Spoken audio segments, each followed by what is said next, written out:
आप सबको प्रभु यीशु मसीह के प्रिय और मधुर नाम में नमस्कार। आइए आज की आराधना हम प्रारंभ करेंगे। सचमुच मैं चुपचाप होकर परमेश्वर की ओर मन लगाया हूँ, मेरा उद्धार उसी से होता है। सचमुच वही मेरी चट्टान और मेरा उद्धार है, वह मेरा गढ़ है, मैं बहुत ना डिगूंगा। प्रियो, आज का जो रविवार है उसे हम शांति रविवार के रूप में मनाएंगे। हालांकि इस रविवार को हमको 20 सितंबर को मनाना था, परंतु हम ये सोच रहे थे कि लॉकडाउन समाप्त हो जाएगा और हम फिर इसे अगले रविवार को हम मनाएंगे। परंतु अब लॉकडाउन पूर्णतः लागू हो चुका है, तो आज हम शांति रविवार के रूप में आज के इस रविवार की आराधना करेंगे।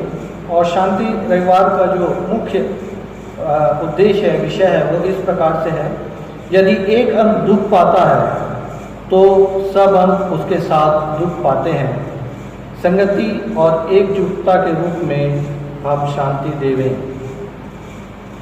आइए हम सब प्रार्थना में जाएंगे और इस समय जो शांति के लिए विशेष करके हम प्रार्थना करेंगे, विश्व शांति के लिए और इससे संबंधित विषयों के लिए। आइए प्रार्थना में जाएं। सारे आशीषों के देने वाले जीवित समर्थी परमेश्वर पिता, प्रभु यीशु मसीह नासरी के नाम से आपके चरणों के पास आते हैं। हृदय से धन्यवाद देते हैं प्रभु जी कि आपने अब लोग हमें संभाल के रखा। प्रभु, हर प्रकार के भय के माहौल में भी प्रभु जी आपने हमें निडर रखा पिता, कि हम आप पर विश्वास करते हुए अपने जीवन को व्यतीत करते हैं। पिता, हम धन्यवाद देते हैं प्रभु जी कि आपने हमें कुशलता प्रदान की। हालांकि प्रभु हमारे मन कुछ दुखित भी हैं, शोकित भी हैं प्रभु, क्योंकि हमारे बीच से प्रभु जी हमारे कुछ लोग प्रभु जी आपके पास बुला लिए गए। परंतु प्रभु जी हम सब बातों को आपके सामर्थी हाथों में सौंपते हैं प्रभु, और अपने सरों को आपके सामने झुका देते हैं, क्योंकि प्रभु जी आपकी इच्छा, आपकी मर्जी और प्रभु जी आपका उपाय हमारे जीवन में काम करता है। हम मनुष्य मात्र ही हैं प्रभु जी, हमारे अंदर बहुत से विचार तो होते हैं, परंतु प्रभु जी आप सब विचारों को अपने अनुसार प्रभु कार्य करते हैं प्रभु जी। और हमें प्रभु जी इस बात को सोचने के लिए हमेशा ललायित होना पड़ता है प्रभु कि हम सिर्फ आपके हाथ में हैं पिता। और प्रभु जी हम अपने आप को पूर्ण रूप से आपके समर्थी हाथ में सौंपते हैं। पूरी कलीसिया होकर हम अपने आप को आपके समर्थी हाथ में सौंपते हैं। विशेष करके प्रभु जी जबकि इस समय हम शांति रविवार आज के दिन मना रहे हैं प्रभु जी, हम अपने उद्धारकर्ता प्रभु यीशु मसीह के लिए आपको हृदय से धन्यवाद देते हैं कि आपने हमारे पापों के उद्धार के लिए प्रभु जी और पापों की क्षमा के लिए पिताजी उस धर्मी को प्रभु जी इस पृथ्वी पर भेजा कि उसके दुख उठाने के द्वारा, उसके मारे जाने के द्वारा, उसके कूड़े खाने के द्वारा हम सब चंगे होने पाए। और प्रभु जी उस पर विश्वास करके हम उद्धार के स्वाद को चख सकें। वो जो था प्रभु आपका दास, वो सबों को एकजुटता में जोड़ता था। और प्रभु जी हम इस समय भयानक और अंधकार समय में हैं प्रभु जी। और प्रभु जी जबकि हम शंका के माहौल में और डर के माहौल में जी रहे हैं, हम अपने देश के लिए आपसे अनुग्रह मांगते हैं पिता, जबकि हमारा देश एक मूर्ति पूजक देश है प्रभु। और प्रभु जी बहुत से लोग आपको नहीं जानते। और प्रभु जी हम भी कई बार अपने कार्यों के द्वारा, अपने विचारों के द्वारा प्रभु जी आपको ठुकरा देते हैं पिता। और प्रभु जी हम आपसे अनुग्रह मांगते हैं प्रभु, हमें दया करके क्षमा करें। हमारे हर प्रकार के पाप अपराधों को प्रभु जी आप दया करके क्षमा कीजिए कि हम प्रभु जी आपके अनुग्रह के तले आ सकें। प्रभु जी हम पर दया कीजिए, अनुग्रह कीजिए। और प्रभु जी इस भयानक समय से हम सबको बचा के रखिए पिता, कि हम प्रभु जी आपकी महिमा करते हुए अपने जीवन को व्यतीत कर सकें, अपने जीवनों को ऐसे समय में जांच सकें प्रभु जी। और जहां हमने गलती की है प्रभु, हम मान लेते हैं प्रभु कि हमने गलती की है प्रभु, हमसे पाप हुआ है, हमसे अनाज्ञाकारिता हुई है प्रभु जी, जिसके कारण कि प्रभु जी ये भयानक महामारी इस क्षेत्र में फैली है। और प्रभु जी आपके लोगों के घरों तक, उनके शरीरों तक पहुँच चुकी है प्रभु जी। प्रभु जी हम आपसे विनती करते हैं इस कोविड महामारी के प्रभु जी, जो कि हमारे क्षेत्र में फैल चुकी है, और ना सिर्फ ये फैल रही है प्रभु जी, बल्कि अपने कार्य को करते जा रही है। और बहुत से लोग प्रभु जी मृत्यु के आगोश में समाते जा रहे हैं प्रभु। और प्रभु जी उनके विचार, उनकी सोच, उनकी कल्पनाएं, उनके जो आने वाले दिनों की उनकी योजनाएं थी प्रभु जी, जो वो सोचते थे सब अचानक से एक क्षण में खत्म हो जाता है पिता।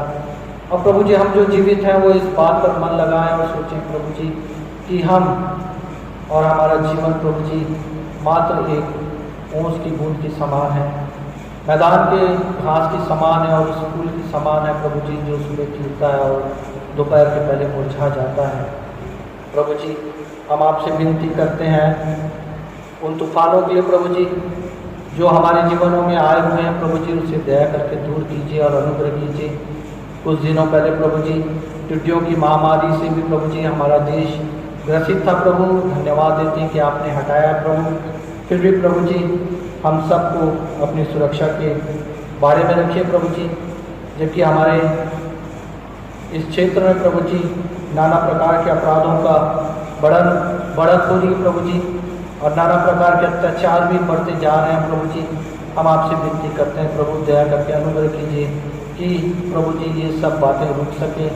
हम आपसे विनती करते हैं प्रभु जी सुसमाचार प्रचार के लिए, जो कि इस शांति रविवार का एक विषय है प्रभु जी, कि आपका वचन प्रचारा जाए प्रभु और आपके बड़े नाम को महिमा मिल सके।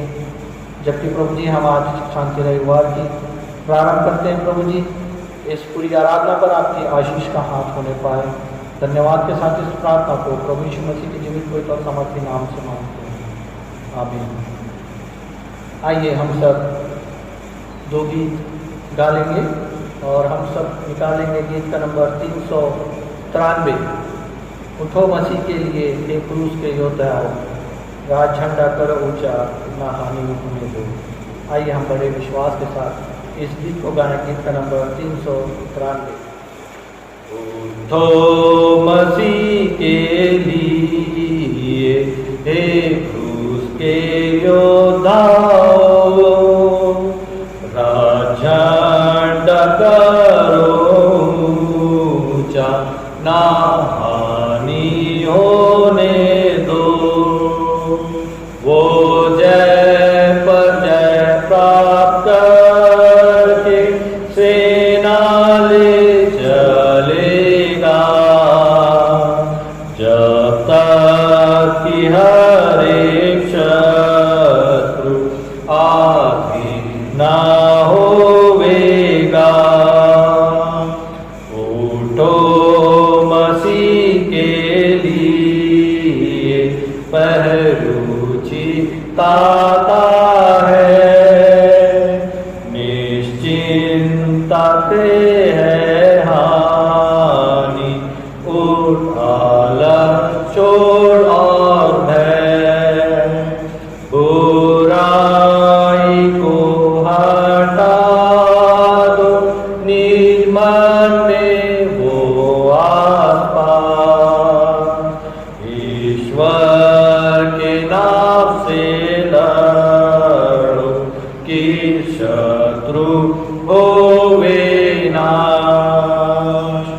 उठो मसीह के लिए तुरही के शब्द को सुन, चलो इस महायुद्ध में आज के दिन को चुन। आज्ञा उसी की मानो, विमुखो बैरी के, विपद में साथ बांधो और लड़ो वीरता से। उठो मसीह के लिए और उसमें हो सबर, मनुष्य की ना है शक्ति, जान अपने को निर्भर। तुम आत्मिक शस्त्र बांधो हर एक को प्रार्थना से, और वही हो उपस्थित पर पड़े। तो मसीह के लिए युग थोड़ी देर का है, संग्राम का शब्द सुनते कर जना सुनेंगे। जो जय वतन को होगा वो मुकुट पावेगा। महाराज प्रतापी सदा राज करेगा। इस गीत के लिए हम परमेश्वर पिता को धन्यवाद देते हैं। वास्तव में प्रियो, जब हमारे पास कोई शक्ति नहीं है, जैसे यहाँ लिखा 4 पद में, मनुष्य की ना है शक्ति, जान अपने को निर्बल, और ऐसे समय में हमें आत्मिक शास्त्र बांधना है और हर एक को प्रार्थना में संभालना है। आइए हम एक गीत और गा लेंगे, गीत का नंबर 377। मैंने अपना मन यीशु को दे दिया, आज से मैं उसके लिए जीऊंगा। मैंने अपना मन यीशु को दे दिया, आज से मैं उसके लिए जीऊंगा। मैंने अपना मन यीशु को दे दिया, आज से मैं उसके लिए जीऊंगा। मैंने अपना मन, यीशु ने निकाली मेरे मन की गंदगी। देखो मैंने आज पाई नई जिंदगी। यीशु ने निकाली मेरे मन की गंदगी। देखो मैंने आज पाई नई जिंदगी। मैंने खुशी पाई, मैंने शांति पाई, मुझसे जो कोई भी न छीन ले सके। मैंने अपना मन यीशु को दे दिया, आज से मैं उसके लिए जीऊंगा। मैंने अपना मन, तुम भी अगर लाओ अब विश्वास, चले आओ आज ही प्रभु यीशु पास। तुम भी अगर लाओ अब विश्वास, चले आओ आज ही प्रभु यीशु पास। तुम भी खुशी पाओ, तुम भी शांति पाओ, तुमसे जो कोई भी ना छीन ले सके। मैंने अपना मन यीशु को दे दिया, आज से मैं उसके लिए जीऊंगा। मैंने अपना मन यीशु को दे दिया, आज से मैं उसके लिए जीऊंगा। मैंने अपना मन। आइए हम सब उत्तरवादी पाठ के लिए निकालेंगे पाठ क्रमांक 63, भजन संहिता, माफ करेंगे, भजन संहिता 63 हम सब निकालेंगे और इसे हम सामूहिक रूप से पढ़ लेंगे। भजन संहिता 63 उत्तरवादी पाठ के रूप में हम इसे पढ़ेंगे, लेकिन इसे सामूहिक रूप से पढ़ लेंगे। भजन संहिता 63। हे परमेश्वर, तू मेरा ईश्वर है, मैं तुझे यत्न से ढूंढूंगा। सूखी और निर्जल ऊसर भूमि पर मेरा मन तेरा प्यासा है, मेरा शरीर तेरा अति अभिलाषी है। इस प्रकार से मैंने पवित्र स्थान में तुझ पर दृष्टि की कि तेरी सामर्थ और महिमा को देखूं, क्योंकि तेरी करुणा जीवन से भी उत्तम है। मैं तेरी प्रशंसा करूंगा। इसी प्रकार मैं जीवन भर तुझे धन्य करता रहूंगा और तेरा नाम लेकर अपने हाथ उठाऊंगा। मेरा जीव मानो चर्बी और चिकने भोजन से तृप्त होगा और मैं जय जयकार करके तेरी स्तुति करूंगा। जब मैं बिछौने पर पड़ा तेरा स्मरण करूंगा, तब रात के एक एक पहर में तुझ पर ध्यान करूंगा। क्योंकि तू मेरा सहायक बना है, इसलिए मैं तेरे पंखों की छाया में जय जयकार करूंगा। मेरा मन तेरे पीछे पीछे लगा चलता है और मुझे तू अपने दाहिने हाथ से थाम रखता है।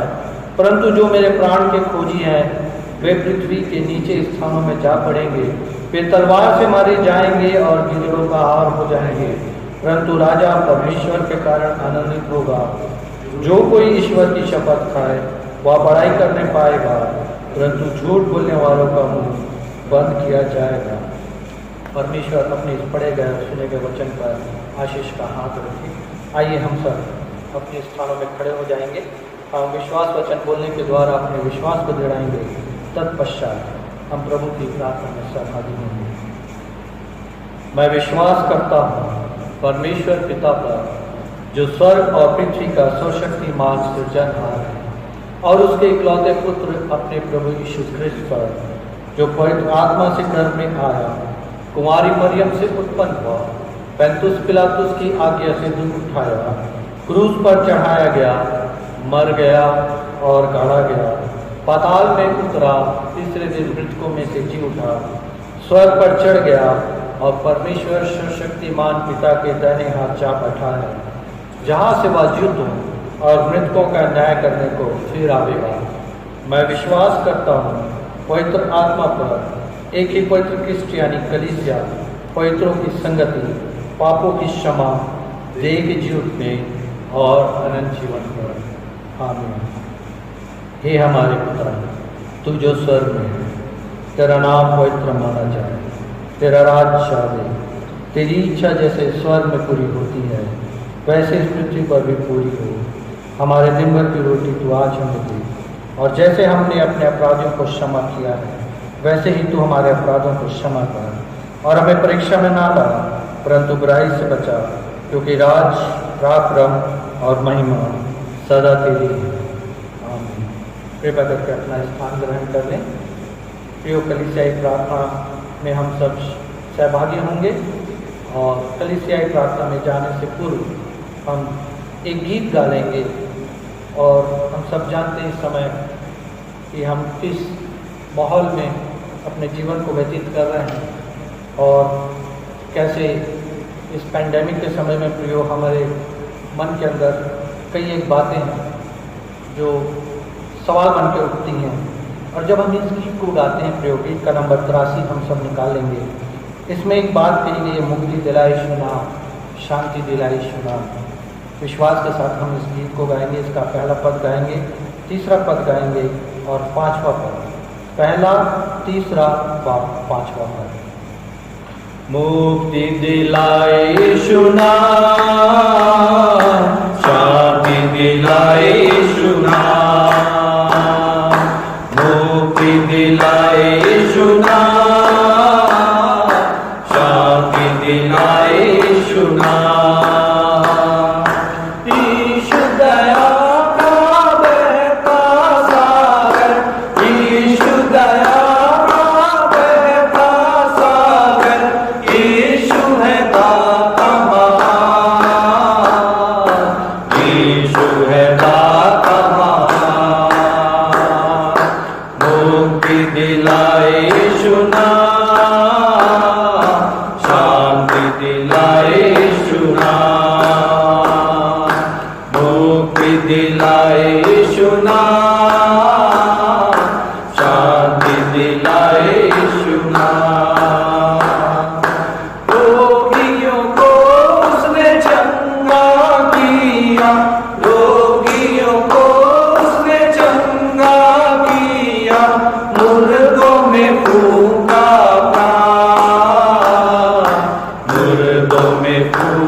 दिलाई सुना।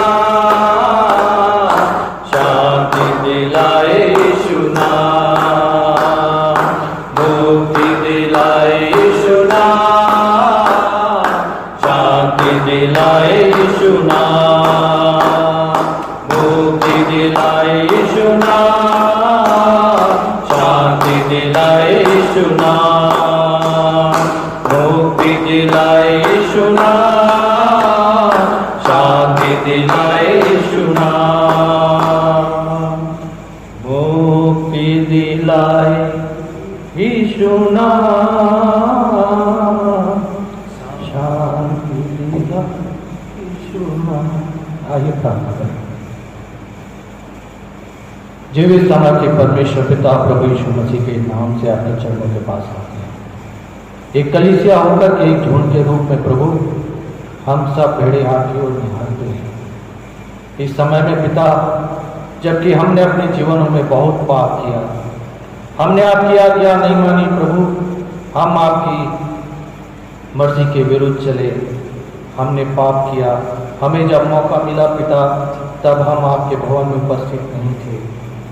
जब हमको समय पे आना था प्रभु, तब हम अपने घरों में आराम कर रहे थे पिता। और प्रभु जी नाना प्रकार के बहाने बना करके प्रभु जी हम आपके भवन से और आपके प्रेम से और आपके चरणों से दूर थे पिता। और प्रभु जी अचानक ये आपत्ति हम पर आ पड़ी, और आज प्रभु जी हम सब इस बात से डरे हैं कि हम कब अपने परमेश्वर के भवन में जा सकेंगे कि नहीं जा सकेंगे। प्रभु जी हम जानते हैं पिता कि हमने पाप किया है, हम में से कोई भी जन ऐसा नहीं है जो पाप नहीं किया। हमने पाप किया प्रभु जी, और आज प्रभु जी हम उसका परिणाम देख रहे हैं कि हम जो चाहते हैं, जो आज हमारे मन में इच्छा होती है कि हम अपने परमेश्वर यहोवा के भवन में उपस्थित होकर के उसकी महिमा करें, नहीं कर सकते। आज हम एक भयानक महामारी से डरे हुए हैं प्रभु जी। हम उस समय को याद करते हैं पिता, जब इस्राएली बंधुभाई में थे और आपने उन्हें छुड़ाने का प्रयास किया। और प्रभु जी आपने बड़ी सामर्थ के साथ काम किया प्रभु। आपने मिस्रों के ऊपर दंड दिया, उनको हर प्रकार से परेशान किया प्रभु, उनके ऊपर मरी और महामारी भेजी। लेकिन वचन बताता है कि गोशेन देश में रहने वाले इस्राएलियों पर एक भी महामारी नहीं पड़ी। ना उनके पशु मरे, ना उनके घरों में ओले गिरे, ना उनके शरीरों में कुटकियाँ निकली, ना उनके घरों में डांस और मेंढक बढ़े प्रभु, बल्कि वे बड़े आराम से थे। परंतु प्रभु जी जब यही इजरायली जिनको लेकर के आप उस प्रतिज्ञा किए हुए देश की ओर जा रहे थे, जब आप उनके सामने दिन में आग के खंभा बादल के रूप में थे और रात में आग के खंभे के रूप में चलते थे, उन लोगों ने उस बात को भूल गए पिता। और जब आपका दास मूसा उनसे अलग हुआ तो वे विचार करने लगे, उन्होंने पाप किया, वे गुड़गुड़ाने लगे, वे कुड़कुड़ाने लगे, और आपकी जलन की आग उनके तंबुओं के किनारे से जल उठी और वे नाश होने लगे। और ऐसे समय में मूसा पुकार उठा प्रभु जी, और आपने अपने उस नम्र दास की बात सुनी प्रभु। और प्रभु जी आपने उसकी विनती सुन करके इजरायलियों पर दया किया, और आप उनकी नाश होने करने से प्रभु जी पछताए प्रभु जी, और आपने अपनी जलन को रोका पिता और उनको जीवन दान दिया।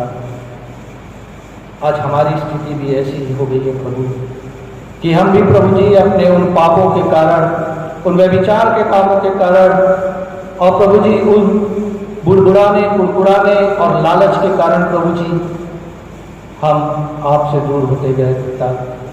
और आज ऐसी स्थिति है प्रभु जी कि हम अपने पापों को स्मरण करते हैं प्रभु। दया करके हमें क्षमा करें प्रभु, अपना अनुग्रह दिखाएं प्रभु जी, अपने लोगों पर तरस खाएं प्रभु जी।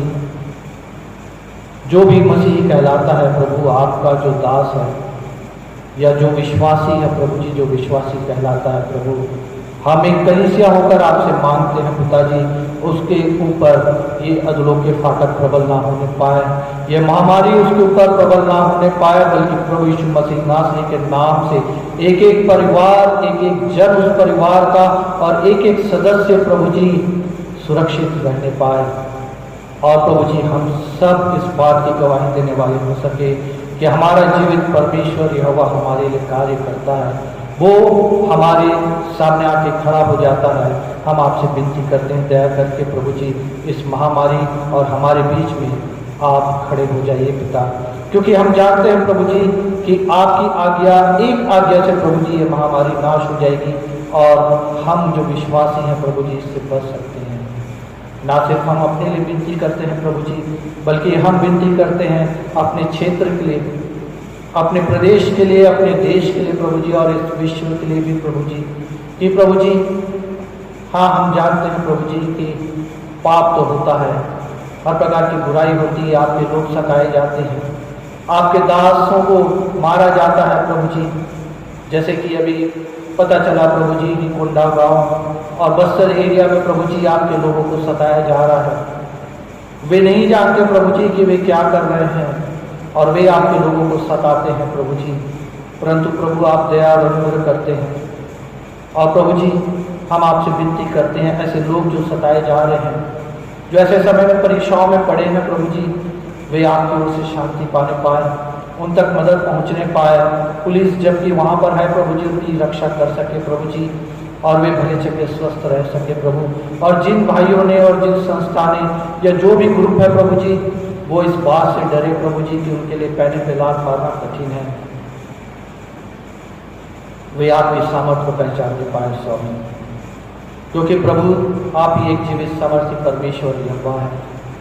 हम विनती करते हैं प्रभु जी इस समय अपनी कलीसिया के बीमार लोगों के लिए और तमाम उन लोगों के लिए प्रभु जी जो इस समय बीमारी की अवस्था में हैं। हम विनती करते हैं रेवरेंड प्रदीप ज्योतिष के लिए और रेवरेंड अर्पण तरुण के लिए और उनके परिवार के पिता, जबकि प्रभु जी इस कोरोना वायरस के कारण उनके शरीरों में तकलीफ हुई, वे परेशान हुए प्रभु जी, वे एडमिट रहे, परंतु इस समय वे स्वास्थ्य लाभ कर रहे हैं। और प्रभु जी हम आपसे विनती करते हैं कि अपने चंगाई भरा हाथ उन पर बनाए रखें। ऐसे समय में जबकि उन्होंने आपको स्मरण किया है प्रभु जी, वे आपके वचनों को पढ़े, आपसे विनती और निवेदन किए हैं, उनकी आत्मा दुगनी सामर्थ से भर जाए प्रभु, और वे उस सामर्थ के द्वारा प्रभु जी आपकी महिमा करते हुए आपकी भेड़ों की रक्षा और रखवाली कर सके, क्योंकि ये उनकी जिम्मेदारी है प्रभु जी, और वे इसे बखूबी से निभाते आए हैं प्रभु जी। और इस बीमारी से छूट कर प्रभु जी वे इसे बखूबी निभाते रहें प्रभु जी, ताकि आपके नाम की महिमा होने पाए और आपकी भेड़ें आशीषित हो सके प्रभु। हम विनती करते हैं अपनी प्रिय बहन कामना मसीह के लिए प्रभु जी, जो कि एक मेजर सर्जरी से होकर गुजरी हैं, परंतु हम धन्यवाद देते हैं प्रभु कि हमने उनको आपके समर्थी हाथों में सौंपा प्रभु। अपने व्यक्तिगत प्रार्थना में हमने उन्हें उठाया, अपनी पारिवारिक प्रार्थना में हमने उन्हें उठाया प्रभु जी, उनको आपके सम्मुख लेके आए प्रभु जी। और जिस दिन उनका ऑपरेशन था प्रभु जी, हमने आप उनको आपके सामर्थ्य हाथ में सौंपा, और हम प्रभु जी धन्यवाद देते हैं पिता कि आपने बड़ी सामर्थ्य के साथ काम किया और उनका ऑपरेशन सक्सेसफुल हो सका। आगे की जो भी बात है प्रभु जी ट्रीटमेंट से रिलेटेड और जो भी है प्रभु जी, वो सब प्रभु जी आपके सामर्थ्य हाथों में सौंपते हैं। और हम आपसे विनती करते हैं प्रभु जी, उनकी जो रिपोर्ट नेगेटिव आनी है वो नेगेटिव आए, और उनकी जो रिपोर्ट पॉजिटिव आनी चाहिए वो पॉजिटिव आए, और ये प्रभु यीशु मसीह के नाम से होने पाए प्रभु जी। ऐसे समय में परिवार के लोगों को हम आपके सामर्थ्य हाथों में सौंपते हैं कि वे प्रभु जी जबकि ऐसे समय में परेशान भी होते हैं प्रभु जी, उनका विश्वास आप पर दृढ़ रहने पाए, उनकी सेवाओं के द्वारा प्रभु जी वे चंगाई को प्राप्त करने पाए। उसी प्रकार से हम विनती करते हैं मिसेस ग्रेस विक्टर के लिए धन्यवाद देते हैं प्रभु जी कि आपकी दयानुग्रह से उनका हार्ट का एंजियोप्लास्टी हो सका और प्रभु जी वे स्वास्थ्य लाभ कर सकें प्रभु जी। और धन्यवाद देते हैं कि शनिवार के रोज वे प्रभु जी अपने घर में पहुंच सकें, और उनका धन्यवादी मन प्रभु जी हम जानते हैं इस समय आनंद से भरा हुआ है। और ना सिर्फ उनका प्रभु परंतु उनके परिवार का, उनके घराने का मन इस समय आपके प्रति आनंद से भरा हुआ है, क्योंकि आपने बहुत ही आश्चर्यक्रम और एक मिरेकल उनके जीवन में किया प्रभु जी कि वे झूठों के बीच में पाई जाती हैं। धन्यवाद देते हैं प्रभु जी उनके जीवन के लिए और आपकी आशीष के लिए। उसी प्रकार से हम विनती करते हैं बेटी अंकिता भिलवा के लिए और उसके भाई के लिए पिताजी, जबकि वे दोनों प्रभु जी इस समय कोविड से ग्रसित हैं। और हमारे बहुत से लोग हैं पिता जिनको हम नहीं जानते, जो कि अन्य कलीसियाओं से हैं, जो कि अन्य जगहों से हैं, जो कि अन्य प्रदेशों से हैं प्रभु जी। हमें व्हाट्सएप के माध्यम से बहुत सी लोगों की खबर मिलती है प्रभु जी। प्रत्येक को आपके चरणों के पास लाते हैं, नाम बनाओ, जिनके नाम व्हाट्सएप में लिखे गए, हमने पढ़े, हमने सोचे, हमने सुने प्रभु जी, ये सब लोग प्रभु जी आपकी ओर से चंगाई को प्राप्त कर सके पिता, और आपकी बड़ी महिमा के लिए खड़े हो सके, और आपका लहू के बाड़े को इनके शरीरों में लगाते हैं। जितनों के नाम लिए गए प्रभु जी, प्रत्येक को आपके लहू के बाड़े में सौंपते हैं पिता, और आपसे विनती करते हैं प्रभु जी अपना चंगाई का हाथ रखें प्रभु। हम विनती करते हैं प्रभु जी उसी प्रकार से अपने शोकित परिवारों के प्रभु जी, पिछले दिनों प्रभु जी हमने अपने बहुत से प्रियजनों को खोया है प्रभु। हम विनती करते हैं फिलिप्स परिवार के लिए, हम विनती करते हैं भाई सुनील भेलवा के परिवार के लिए, हम विनती करते हैं भाई इमर्शन महतो के परिवार के लिए, हम विनती करते हैं प्रभु जी मिसिस एस विवलकर के परिवार के लिए, हम विनती करते हैं रेवरेंड प्रदीप कुमार के परिवार के लिए प्रभु। जबकि ये प्रिय लोग प्रभु जी उन परिवारों में से उठा लिए गए, आपकी मर्जी उनके जीवन में पूर्ण हुई प्रभु जी, और आपने उन्हें अपने पास बुला लिया। हम विश्वास करते हैं पिता कि ये इस समय आपके पास हैं प्रभु, और आपकी महिमा कर रहे हैं पिता। हम इस बात पर भी विश्वास करते हैं कि एक समय आएगा जब हम सब आपसे मिलेंगे प्रभु जी। इस विश्वास में हम बने रहें, दृढ़ रहें, हर बुराई से बचे रह सके प्रभु जी, हर पाप से बचे रह सके, कि हम पाप से घृणा करके प्रभु आपसे प्रेम करने वाले होंगे। और प्रभु जी आपसे जब हम प्रेम करेंगे तो प्रभु जी आप हमें अपने स्वर्गीय राज्य में ले लेंगे प्रभु। और प्रभु जी बहुत ही सिंपल हमारे लिए ये विषय है प्रभु जी कि हम सिर्फ और सिर्फ आपसे प्रेम करें, आपकी आज्ञाओं को मानें और आपके अनुसार कार्य करें। हर प्रकार के घमंड से, हर प्रकार के लोभ से, हर प्रकार के लालच से, हर प्रकार की बुराई से अपने को विमुख रखें, और अपने हाथों को आगे बढ़ाएं कि दूसरों की सेवा कर सकें प्रभु जी, और दूसरों की मदद करते हुए अपने जीवन को व्यतीत कर सकें, चाहे वो आत्मिक तौर पे हो, चाहे शारीरिक तौर पे हो प्रभु जी, और हम इस कार्य को करने के लिए आगे बढ़ सके प्रभु जी। हम विनती करते हैं पिता इस समय उन कोरोना वॉरियर्स के प्रभु जी, जो अपनी सेवाओं के द्वारा प्रभु जी इस समय इस बीमारी से लड़ रहे हैं, जो कि मेडिकल से संबंधित प्रोफेशनल्स हैं प्रभु जी, डॉक्टर्स हैं, नर्सेस हैं, स्टाफ्स हैं, पैरामेडिकल के स्टाफ्स हैं, सफाई कर्मचारी हैं प्रभु जी, और प्रभु जी उसी प्रकार से हमारे प्रशासन के लोग हैं प्रभु जी, पुलिस के लोग हैं, नगर निगम के लोग हैं प्रभु जी। ये सब लोगों के लिए आपसे विनती करते हैं, पर अपनी आशीष का हाथ रखिए पिता। ये अपनी जिम्मेदारी समझ करके प्रभु जी अपने कार्यों को आशीष पर बनी रहे। ये ऐसे समय में जबकि मृत्यु के सामने खड़े हैं प्रभु जी, और ये उस बीमारी से ग्रसित भी होते हैं प्रभु जी। हम आपसे विनती करते हैं इनका एक जन का भी जीवन प्रभु जी नाश ना होने पाए, बल्कि वे भले चंगे स्वस्थ हो सके प्रभु, फिर पूरी ताकत के साथ अपने कार्यों को कर सके प्रभु जी। और जो वो सेवाएं दे रहे हैं प्रभु जी उनके हाथों को आशीषित कीजिए, ताकि उसके द्वारा ये जो कोरोना के से ग्रसित मरीज हैं प्रभु जी वे सब चंगाई को प्राप्त कर सके पिता। और प्रभु जी अपने वचन को अपने लोगों के मुंह में डालिए पिता, कि वे वचन भूल करके प्रभु जी उन लोगों की सेवा कर सके, ताकि उन तक आपका वचन पहुंच सके प्रभु जी। क्योंकि हम जानते हैं प्रभु जी ये वही वचन है जो गांठ गांठ को और गुत्ती गुत्ती को आर पार छेदता है, और जीवित वचन है प्रभु जी। जब ये काम करता है तो 100 गुना और 70 गुना और कई गुना फल लेके आता है प्रभु जी। ऐसी आशीष अपने लोगों पर दीजिए पिता, कि वे प्रभु जी जब ऐसे समय में काम करते हैं प्रभु आपकी महिमा पा सकें। इनके अलावा भी प्रभु जी बहुत से ऐसे लोग हैं जो इस समय अपनी जिम्मेदारियों को निभाने के लिए इस लॉकडाउन के समय में और इस भयानक समय में प्रभु जी अपने घरों से निकलते हैं कि अपनी जिम्मेदारियों को निभाएं। हम विनती करते हैं प्लांट में काम करने वाले, इंडस्ट्रीज में काम करने वाले, छोटी मोटी ऑफिसेस में काम करने वाले प्रभु जी, बैंक्स में काम करने वाले, और भी बहुत सी ऐसी जगह है प्रभु जी जहाँ इस समय कार्य चल रहा है और लोग अपने घरों से निकल रहे हैं कि अपनी जिम्मेदारियों को पूर्ण कर सकें। सबों को सुरक्षित रखिए पिता। जबकि प्रभु जी बहुत से लोग प्रभु जी असिम्प्टोमेटिक हैं प्रभु, और समझ में नहीं आता प्रभु जी, और उनके साथ हम सब काम करते हैं पिता, परंतु प्रभु जी हम अपने आप को आपके समर्थी हाथ में सौंपते हैं कि आप हम सबको सुरक्षित रखिए प्रभु जी। हमारी कलीसिया के जितने लोग इस समय अपने कार्यों को कर अपनी जिम्मेदारियों को निभा रहे हैं, आपकी कलीसिया के जितने लोग हैं प्रभु जी, अन्य कलीसियाओं के जितने लोग हैं, विश्व की और इस देश की कलीसिया के जितने लोग हैं प्रभु जी, जो आपके कहलाते हैं और जो इस समय प्रभु जी फ्रंट फुट में है प्रभु जी, वे सब इस बीमारी से बच सकें प्रभु जी।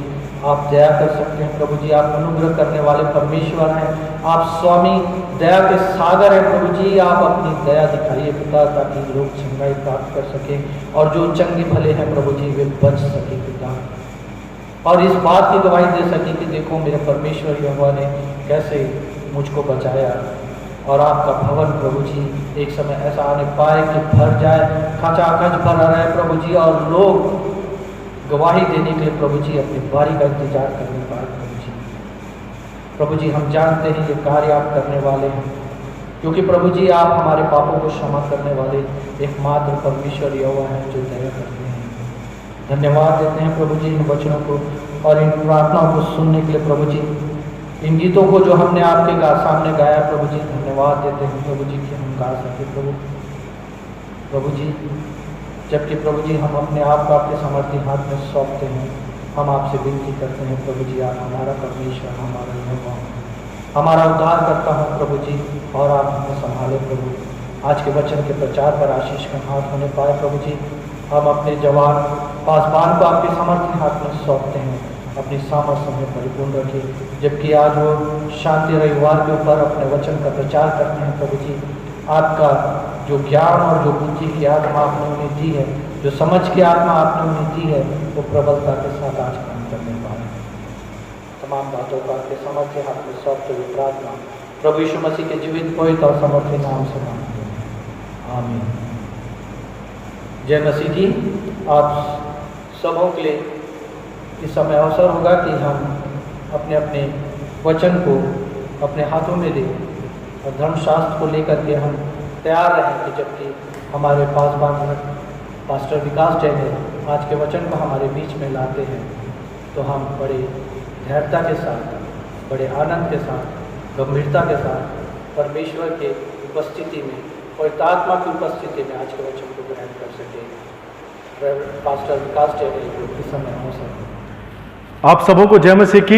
एक बार फिर से परमेश्वर ने हमें ये सुनहरा अवसर दिया है कि हम उसके जीवित वचन के अनुसार अपने जीवन को बिता सकें, या जीवित वचन से कुछ बातों को हम सीख सकें।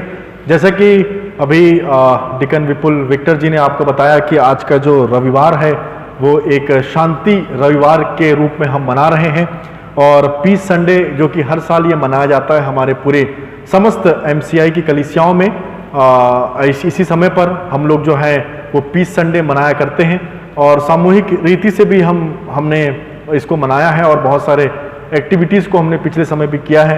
तो इस बार क्योंकि हम सामूहिक रीति से नहीं मिल पा रहे हैं, इसलिए जो भी वहाँ प्रार्थना की विनतियाँ थी हमने उसको आपके सामने रखा है, और जो आराधना की विधि हमको मिलती है पीस संडे के माध्यम से, उसी के द्वारा आज का जो वचन है वो मैंने तैयार किया है, जो कि पाया जाता है रूत की किताब, उसका अध्याय 1 पद 1 से लेकर के 18 तक। रूत की किताब अध्याय 1 पद 1 से लेकर के 18 तक जो है आज हम इन वचनों पर मनन करेंगे। और जैसे कि हमने आज सुबह इस बात को जाना है कि पीस संडे का जो उद्देश्य है, या पीस संडे का जो टॉपिक इस वर्ष के लिए हमको दिया गया है, वो है संगति और एकजुटता के रूप में शांति। संगति और एकजुटता के रूप में शांति। तो संगति बहुत ज़रूरी है मसीहों के लिए, और उसके साथ एकजुट होना भी अति आवश्यक है। इन दोनों चीज़ों के माध्यम से शांति हमारे जीवन में बनी रहती है। इस प्रकार का एक टॉपिक हमारे बीच में दिया गया है, और रूत के किताब से मैं कुछ अच्छी बातों को आपके सामने रखना चाहूँगा, जो कि एकजुटता को दिखाता है, जो कि परमेश्वर पर भरोसे को दिखाता है, और हमारे आत्मिक जीवन में किस प्रकार से हमारा विश्वास, हमारा भरोसा एकजुटता के साथ जीवित परमेश्वर होना चाहिए, इन सारी चीज़ों को बताता है। तो क्योंकि ये आयत बहुत लंबा है, मैं इसको पूरा आपके सामने नहीं पढ़ूंगा, क्योंकि मुझे आशा है कि आप सबको रूत की किताब का सारा चीज़ें मालूम है कि किस प्रकार से रूत की किताब में क्या क्या घटनाएं हुई हैं। तो मैं केवल सिर्फ अंतिम के 3 पदों को पढ़ना चाहूँगा, और उसके बाद हम मनन करेंगे पूरा 1 से लेकर के 18 पद तक। तो यहाँ पर रूत, उसका अध्याय 1 पद 16 में इस प्रकार से लिखा हुआ है। रूत बोली, तुम मुझसे यह विनती ना कर कि तुझे त्याग कर या छोड़कर लौट जाऊं, क्योंकि जिधर तू जाए उधर मैं भी जाऊंगी। जहां तू टिके वहां मैं भी टिकूंगी। तेरे लोग मेरे लोग होंगे और तेरा परमेश्वर मेरा परमेश्वर होगा। जहां तू मरेगी वहां मैं भी मरूंगी और वहीं मुझे मिट्टी दी जाएगी। यदि मृत्यु छोड़ और किसी कारण मैं तुझसे अलग हूं तो यहोवा मुझसे वैसे ही वरन उससे भी अधिक करे। जब उसने यह देखा कि वह मेरे संग चलने को स्थिर है तब उसने उससे और बात न कही। परमेश्वर इस पढ़े के वचन पर आशीष देवे। जिस प्रकार से मैंने ये अंतिम के 3 पद पढ़े, आप सबको समझ में आ गया है कि ये कहानी किस तरफ होते हुए चली आई है। और मैं फिर भी एक छोटा सा बैकग्राउंड आपको देना चाहूंगा कि इसके पहले क्या हुआ है। इसके पहले ऐसा हुआ है कि जिस जगह में नौमी रहा करती थी, नौमी और उसका पति जिसका नाम मोआब देश में जो है वो रहा करते थे, और एलीमेलेक जो है वो एक नौमी का पति था। एलीमेलेक, नौमी और उसके 2 पुत्र महलोन और किलियोन, ये एक परिवार को हम देखते हैं। एलीमेलेक, उसकी पत्नी नौमी, उनके 2 बच्चे महलोन और किलियोन।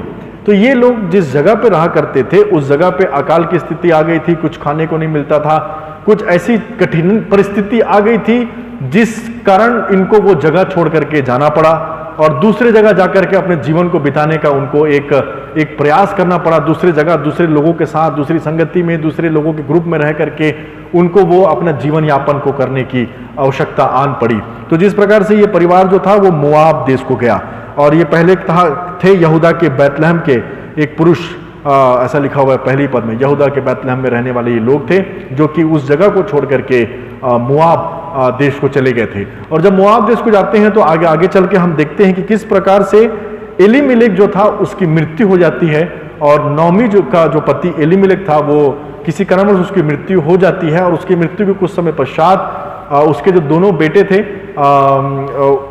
महलोन और किलियोन, ये दोनों जो है वो मोआबी स्त्रियों से विवाह कर लेते हैं। और मोआबी स्त्रियों से विवाह करते हैं तो वहां पर एंट्री होती है इस आयत में रूत और ओरपा की। एक व्यक्ति जो है रूत से विवाह करता है और दूसरा जो है वो ओरपा से विवाह करता है। तो दोनों भाइयों की विवाह जो है ये मोआब देश में होता है, मोआबनी स्त्रियों से होता है, जिसको हम रूत और ओरपा के नाम से जानते हैं। परंतु ऐसा कुछ परिस्थिति इनके जीवन में आती है कि इनके विवाह के कुछ समय पश्चात ही, लगभग 10 साल के पश्चात ही इनके दोनों पति महलोन और किलियोन जो है वो भी, इनकी जो मृत्यु जो है वो हमको देखने को मिलती है इस आयत में, उनकी भी मृत्यु जो है वो हो जाती है। और उसके बाद जो मोआब देश था उसमें हम 3 स्त्रियों को पाते हैं, नौमी, रूत और ओरपा, और ये तीनों विधवा हो चुकी रहती हैं। जब ये कठिन समय इनके जीवन में आए, गुजरते रहते हैं इस समय से, जब वो मृत्यु का समय रहता है, जवान बच्चे जो है वो मर गए रहते हैं, तो उसके बाद नौमी के पास एक अच्छी खबर ये पहुंचती है कि जिस जगह से वो आई थी उस जगह में जो समस्या थी, जो परेशानी थी, वो समाप्त हो चुकी थी। अब नौमी जो है इस बात को जैसे ही वो जानती है कि अब मेरा जो देश था, मेरा जो गांव था, मेरे जो लोग थे, उस जगह में किसी प्रकार की कोई समस्या नहीं है, तो वो यही सोचती है कि अब मैं, ना मेरे पति हैं ना मेरे बेटे हैं, कोई तो मेरे जीवन में रहा नहीं, तो अब मैं वापस इस मोआब देश को छोड़ करके अपने उस जगह में जाऊंगी जहां से मैं पहले आई थी। और वो अपने बैग को पैकिंग वगैरह, अपने सामान को रखने वखने की तैयारी कर रही होगी, क्योंकि उसको वापस अपने देश को जाना था। तो जैसे ही ये खबर उसको मिलती है और वो उस खबर के अनुसार अपने आप को इस मोआब देश से वापस अपने देश में जाने की तैयारी करती है, तो वो क्या देखती है कि उसके साथ साथ रूत और ओरपा भी अपनी तैयारियों को कर रहे थे। और ये बड़ी विचित्र बात हम देखने को पाते हैं कि दोनों अपनी तैयारी कर रहे थे, तो नौमी जो है उनको मना करती है कि तुम लोग मेरे साथ मत चलो। तो ये ऐसा लिखा है, आगे इसमें पढ़ेंगे आप, तो इसी पद में लिखा है कि वो लोग चिल्लाती हैं, रोने चालू कर देती हैं नौमी की इस बात को सुन करके, और इस प्रकार से कहती है कि जहां नौमी तू जाएगी उधर हम भी तेरे साथ जाएंगे, जहां जहां तू जाएगी वहां हम तेरे साथ रहेंगे। इस प्रकार से वो लोग पहले इस बात को बोलते हैं। तो जैसे ही नौमी इस बात को सुनती है कि ये दोनों मेरे साथ आने के लिए तैयार हैं, तो नौमी उनको और अच्छे रीति से, बहुत ही विस्तार से उनको समझाती है कि बेटियों, तुम लोग मेरे साथ आना क्यों चाहती हो? मेरे साथ आओगे तो तुमको क्या मिलेगा? तुम दोनों को मालूम है कि मेरे पास और कोई पुत्र है नहीं जिससे मैं तुम्हारा विवाह करा सकूं। और मान के चलो यदि मैं विवाह कर भी लूं, क्योंकि वो तो विधवा थी, और इस प्रकार से एक संभावना बताती है, यदि मैं आशा भी रखूं, यदि मैं आशा करूं कि मेरा विवाह हो जाए, मेरे पास एक पुरुष हो जाए और मैं आज ही गर्भ धारण कर लूं, तो भी क्या तुम उस बच्चे के सयाने होने तक का इंतजार करोगी? तो इस प्रकार की गंभीरता पूर्वक बात उसको समझाती है कि मैं तुमको कुछ भी नहीं दे सकती, तुम दोनों मेरे साथ चलना तुम्हारा व्यर्थ हो जाएगा, क्योंकि मेरे पास तुम लोगों को देने के लिए कुछ भी नहीं है। इसलिए मैं ये चाहती हूं, क्योंकि मैं तुम्हारे लिए कुछ नहीं कर सकती, इसलिए मैं चाहती हूं कि तुम दोनों इसी देश में रहो, क्योंकि ये तुम्हारा जगह है, ये तुम्हारे लोगों का देश है, और यहां पर तुम रहो, दूसरी शादी करो और अपने पति के घर में सुख और आनंद से रहो। तो इस प्रकार से नौमी जो है उन दोनों को बोलती है, और जैसे ही नौमी इस बात को बोलती है, उनको जब समझाती है, तो ओरपा जो है वो बात को समझ जाती है। पहली बार में दोनों ने मना किया, पहली बार जब उसने बोला कि तुम दोनों मेरे साथ मत चलो, यहीं रहो, तो रूत और ओरपा दोनों ने मना किया कि नहीं, हम नहीं यहां रहेंगे, हम तेरे साथ चलेंगे। परंतु जब विस्तार पूर्वक नौमी ने बातों को समझाया, तो उस विस्तार पूर्वक बात को समझने के बाद जो ओरपा थी वो बोलती है कि ठीक है, मैं समझ गई आपकी बात को, और मैं अपने घर में, अपने पिता के घर में या अपने देश में ही रहूंगी। और इस प्रकार से वो नौमी का साथ छोड़ देती है, उसको एक चुमा देती है और उसके पास से वो चले जाती है। तो इस प्रकार से हम देखते हैं। और रूत जो है, अब नौमी सोचती है कि चलो ओरपा तो गई, अब रूत की बारी। तो नौमी जब इस बात को देखती है कि रूत तो नहीं जा रही है, तो वो उसको बोलती है, देख तेरे तो जेठानी जो है वो चली गई, तेरी जो वो चली गई, तू क्यों नहीं जा रही है? तो इस प्रकार से वो जवाब देती है कि देख, तू मुझे जाने के लिए बात मत कर, क्योंकि मैंने ये डिसाइड किया है कि तेरे लोग मेरे लोग होंगे, और जहां तू टिकेगी वहां मैं टिकूंगी, तेरा परमेश्वर मेरा परमेश्वर होगा। इस प्रकार से वो बात करती, यहां तक कि मैं जिस जगह तेरे साथ मैं भी मरूंगी, और जिस जगह पे तुझे मिट्टी दी जाएगी उसी जगह पे मुझे मिट्टी दी जाएगी, यदि मृत्यु छोड़ हम दोनों कोई अलग करे। इस प्रकार की सारी बातें वहां पर होती है। मतलब यदि हमको अलग होना तो मृत्यु के अलावा और कोई चारा नहीं है नौमी, ये रूत उसको बोलती है। तो यहां पर हमको यही बात सीखने को मिलती है कि एक स्त्री जो है, ओरपा जो है, वो किस प्रकार से चली गई छोड़ करके, और रूत क्यों रुक गई।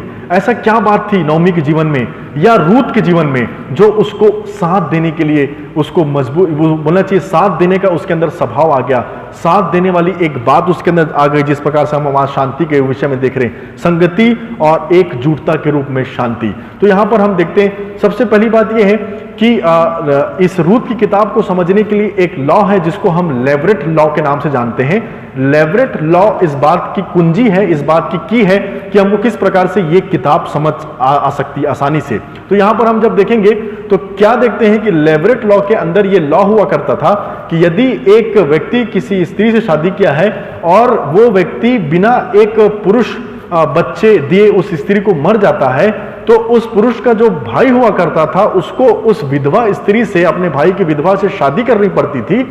और जब वो उस विधवा स्त्री से, अपने भाई की विधवा स्त्री से शादी करता था, और जो उस स्त्री से पुत्र उत्पन्न हुआ करते थे, वो उस जीवित भाई के नहीं परंतु उस भाई के कहलाते थे जो कि मृतक है। और ये ऐसा इसलिए होता था ताकि जो जमीन जायदाद वगैरह है या जो उसके नाम का जो भी अधिकार है, पहलौटे का जो भी अधिकार हुआ करता था, ये तमाम बातें इस बात में आ जाती थी कि यदि एक स्त्री किसी से शादी करके घर आई है और वो पति मर गया और उसके पास कोई मेल चाइल्ड नहीं है, मेल बच्चा नहीं है, तो उस पति के भाई को उस विधवा स्त्री से शादी करनी पड़ती थी, और जो बच्चे उत्पन्न हुआ करते थे वो बच्चे इस पति के नहीं जो जीवित है परंतु उस भाई के हुआ करते थे जो कि मर गया है।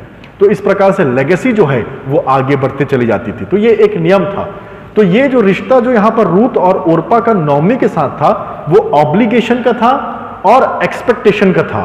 एक तरफ ऑब्लिगेशन माने कर्तव्य, और दूसरी तरफ एक्सपेक्टेशन की ये कि हम तेरे साथ रहेंगे, ये हमारा कर्तव्य है, ये हमारा ऑब्लिगेशन है। नौमी के साथ रूत और ओरपा को रहना ही था, ऑब्लिगेशन में बंधे हुए थे, बंधन में थे वो लोग, क्योंकि लेवरेट लॉ उनको आजाद नहीं करता था। यदि पति मर जाए तो कोई आजाद नहीं हुआ करता था, बल्कि लेवरेट लॉ के तहत उनको नौमी के साथ ही रहना था।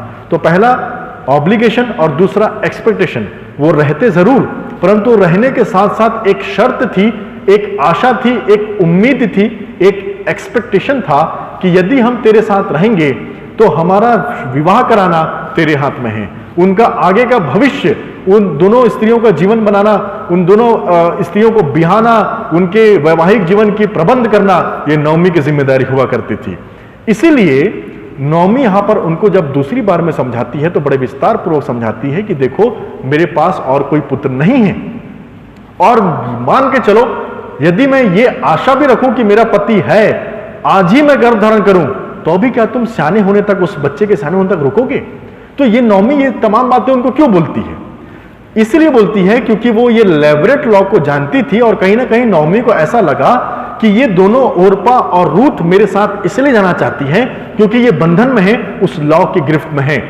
तो वो सोचती है कि मैं इस लॉ से इनको आजाद कर देती हूं, क्योंकि तुम्हारा मेरे साथ रहने से कोई मतलब ही नहीं बनता, उस कर्तव्य को पालन करने का, उस ऑब्लिगेशन को फॉलो करने का कोई मतलब नहीं बनता जिसमें मैं तुम्हारी एक्सपेक्टेशन को पूरी ना कर सकूं। और रूथ जो है वो रुक जाती है और ओरपा जो है समझ जाती है कि जब मुझे नौमी से कुछ मिलने वाला ही नहीं है तो मैं इसके साथ क्यों रहूं, ये सोच करके वो वहां से चली जाती है।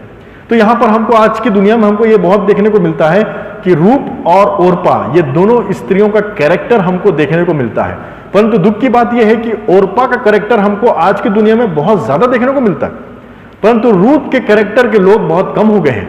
रूथ के कैरेक्टर से कहने का मतलब मेरा यह है कि जो सुख दुख में साथ दे, बिना किसी अपेक्षा के अनकंडीशनल लव के साथ एक व्यक्ति का साथ दे, वो यहां पर देखने को मिलता है। जैसे कि संगति और एकजुटता के रूप में शांति, उसको किसी चीज की अपेक्षा नहीं थी, परंतु ओरपा को थी, और वो अपेक्षा पूरी होती दिखाई नहीं दी तो वो अपना जिंदगी जीने के लिए अपने हिसाब से चले गई। तो कई बार हम खुद किसी लोगों के साथ बात भी इसलिए करते हैं, किसी के साथ हम इसलिए रहते हैं कि हमको इनसे कुछ फायदा हो सकता है। तो ये ओरपा कैरेक्टर के लोग हैं। और ओरपा कौन है? यहां से गई, उसके बाद बाइबल में कोई नाम नहीं, परंतु रूथ ऐसी नहीं थी।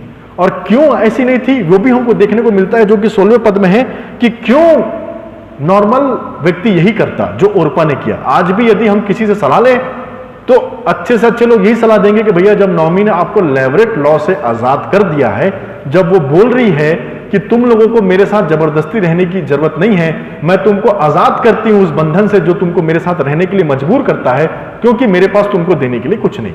तो लोग यही बोलेंगे जब सामने से कोई तुमको आजाद कर रहा है तो जाओ अपनी जिंदगी जियो अपने हिसाब से, इस प्रकार से। तो परंतु रूथ ऐसा नहीं करी। रूथ बोलती है कि जहां तू जाएगी वहां मैं भी जाऊंगी, जहां तू टिकेगी वहां मैं भी टिकूंगी, तेरा परमेश्वर मेरा परमेश्वर, तेरे लोग मेरे लोग। तो इसका जो 16 पद में इस प्रकार से लिखा हुआ है, देखिए मैं इसको वचन के अनुसार पढ़ रहा हूं, साफ साफ वचन पढ़ रहा हूं। रूथ बोली, तुम मुझसे यह विनती ना कर कि मुझे त्याग कर या छोड़कर लौट जा, क्योंकि जिधर तू जाए उधर मैं भी जाऊंगी, जहां तू टिके वहां मैं भी टिकूंगी, तेरे लोग मेरे लोग होंगे और तेरा परमेश्वर मेरा परमेश्वर होगा। तो ये जो 16वां पद है, जब मैंने इस पद को, जो 16वां पद इसमें लिखा हुआ है, जब मैंने उस बात को पढ़ा तो ये हिब्रू का जो ओरिजिनल टेक्स्ट है, हिब्रू का जो ओरिजिनल वर्ड है उसमें जो है थोड़ा सा डिफरेंट है। हिब्रू में क्या हुआ है कि विल जो है ना, जैसे वो इंग्लिश में विल आता है वर्ब के लिए यूज करते हैं, तो हिब्रू में फ्यूचर टेंस को दिखाने के लिए जो विल शब्द है उसको दिखाने के लिए वर्ब का इस्तेमाल होता है। तो यहां पर जो दो बातें लिखी हैं कि तुझे छोड़ मैं कहीं नहीं जाऊंगी, जहां तू टिकेगी, जहां तू जाएगी वहां मैं भी जाऊंगी, ये एक फ्यूचर टेंस है। जहां तू टिकेगी वहां मैं भी टिकूंगी, मतलब जहां तू रहेगी वहां मैं भी रहूंगी, ये एक फ्यूचर टेंस है। तो ये दोनों आयत हिब्रू बाइबल में सेम है। परंतु जब आप ओरिजिनल टेक्स्ट को पढ़ते हैं तो उसके नीचे का जो आयत इसमें लिखा है कि तेरे लोग मेरे लोग होंगे, ये भी एक फ्यूचर टेंस में लिखा है हिंदी और इंग्लिश में। तेरा परमेश्वर मेरा परमेश्वर होगा, ये भी एक फ्यूचर टेंस में लिखा है हिंदी इंग्लिश में। परंतु यदि आप हिब्रू में पढ़ेंगे तो वो फ्यूचर टेंस को नहीं बोलती है। फ्यूचर टेंस में दो बातें जरूर बोलती है कि जहां तू जाएगी वहां मैं भी जाऊंगी, जहां तू टिकेगी वहां मैं भी टिकूंगी, फ्यूचर टेंस। उसके बाद फ्यूचर टेंस हट गया है, ये बोलती है वो कि तेरे लोग मेरे लोग हैं, तेरा परमेश्वर मेरा परमेश्वर है, इस प्रकार से। और मैंने क्यों बोला कि इस आयत को पढ़ने के बाद हम समझ जाएंगे कि रूथ क्यों नहीं गई छोड़ करके, उसका सबसे बड़ा एक बोलना चाहिए अर्थ इस आयत में मिलता है, वो ये है कि रूथ ने उसके जीवित परमेश्वर को अपना जीवित परमेश्वर करके ग्रहण कर लिया था। और जिसने जीवित परमेश्वर को ग्रहण किया है उसका सबसे अच्छी बात या सबसे अच्छी क्वालिटी यही हो सकती है प्रियो, कि वो संसार के लोगों पर या संसार की बातों पर भरोसा न करे। और यदि वो करता है तो वो परमेश्वर को नीचा स्थान देता है, दूसरा स्थान देता है। कई बार हम क्यों बोलते हैं कि परमेश्वर को अपने जीवन में पहला स्थान दो, इसका कहने का मतलब क्या है? दुनिया की चीजों पर, संसार की ताकत पर, संसार के धन संपत्ति पर विश्वास नहीं, परंतु जीवित परमेश्वर पर मन विश्वास करो। तो यहां पर ओरपा जो है वो लेवरेट लॉ से आजाद होकर के चले जाती है, परंतु रूथ जो है वो नहीं जाती, क्योंकि सीधा साफ अक्षर में यह बात यहां पर 16 पद को पढ़ने के बाद यह बात सीखने को मिलती है, क्योंकि रूत का भरोसा जीवित परमेश्वर पर था, और जिसका भरोसा जीवित परमेश्वर पर है उसको संसार की किसी बात से कोई मतलब नहीं। उसको लेवरेट लॉ से, या बोलना चाहिए ऑब्लिगेशन से, या एक्सपेक्टेशन वाली बात इसके जीवन में थी नहीं। ना ही वो किसी बंधन के माध्यम से नौमी के साथ जाना चाहती थी, ना ही वो नौमी के साथ इसलिए थी कि नौमी के साथ रहूंगी तो मुझे ये चीज मिलेगा या ये चीज मेरे जीवन में होना चाहिए। ऐसी कोई चाहत उसके जीवन में नहीं थी। क्यों? क्योंकि वो सब चीजों के लिए किस पर भरोसा करती थी। देखिए, ये भी एक स्त्री थी, इसके मन में भी बहुत सारी बातें रही होंगी।